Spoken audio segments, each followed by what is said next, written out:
नमस्कार मित्रांनो, तुमचं स्वागत आहे छान छान गोष्टीमध्ये। इथे तुम्हाला मिळतील मजेदार गोष्टी, छान छान कथा आणि खूप सारा आनंद। छान छान गोष्टी, मग आता सबस्क्राइब करा आणि आपल्या गोष्टींचा दुनियेत या। एका जंगलाच्या शेजारी एक छोटंसं गाव होतं आणि त्या गावात एक शेतकरी राहत होता। त्याने आपल्या घरी 2 कोंबडे, 1 कोंबडी, 1 कुत्रा आणि 1 मांजर असे प्राणी पाळले होते। सकाळ झाली की तो शेतकरी कुत्र्याला भाकरी टाकायचा, 2 कोंबड्यांना जोंधळे टाकायचा, कोंबडी आणि तिच्या पिल्लांना जोंधळे आणि तांदूळ टाकायचा। मग शेतकरी आपल्या शेतावर कामासाठी निघून जायचा। कुत्रा भाकरी खाऊन शांतपणे अंगणात बसून कोंबडे, कोंबडी आणि मांजर कशी खेळतात हे पाहत बसला होता। मांजर दूध पिरून शांत बसली होती। कोंबडी आपल्या पिल्लांबरोबर जोंधळ्याचे दाणे आणि तांदूळ खात होती। 2 कोंबडे जोंधळे टिपत होते। बरेच जोंधळे होते, त्यामुळे दोघांनी भरपूर खाल्ले। शेवटी एकच जोंधळा उरला। तो उरल्यावर दोन्ही कोंबडे त्या जोंधळ्यासाठी भांडू लागले। पहिला कोंबडा म्हणाला, तो जोंधळा मला मिळाला पाहिजे। दुसरा कोंबडा म्हणाला, नाही, तो मला मिळाला पाहिजे। त्यामुळे दोघांचे भांडण सुरू झाले। भांडण अगदी विकोपाला गेले। जोंधळा एका बाजूला पडला होता आणि हे दोघे एका बाजूला भांडत होते।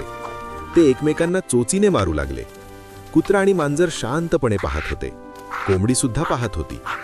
त्यांचे भांडण पाहून कोंबडी आपल्या पिल्लांना म्हणाली, बाळांनो, चला आपल्या कुराड्यात, कोंबडे भांडायला लागले आहेत, इथे थांबू नका। मग कोंबडी आपल्या पिल्लांना घेऊन कुराड्यात निघून गेली। या दोघांचे भांडण काही थांबेना। समोरच्या झाडावर चिमणीताई बसली होती। ती मनात म्हणाली, अरे, हे दोघे एका जोंधळ्यासाठी एवढं का भांडत आहेत? हे चुकीचं आहे। ती पटकन उडून आली आणि आपल्या चोचीने तो जोंधळा उचलला व भुर्रकन उडून गेली। पण हे दोघे अजूनही भांडतच होते। बराच वेळ पाहत असलेला कुत्रा तिथे आला आणि म्हणाला, काय रे, तुम्ही एका जोंधळ्यासाठी भांडत आहात? तुम्ही दोघांनी समजूतदारपणा दाखवला असता तर एकाने आज खाल्ला असता आणि दुसऱ्याने पुढच्या वेळी खाल्ला असता। त्यात एवढा काय फरक पडला असता?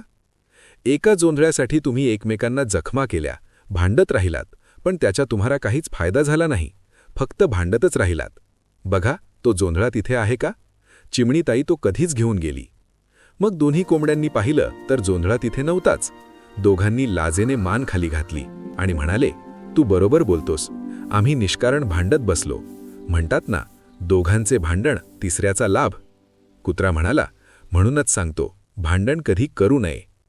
गोष्ट कशी वाटली कमेंटमध्ये नक्की सांगा आणि चॅनलला लाईक, शेअर आणि सबस्क्राईब करायला विसरू नका।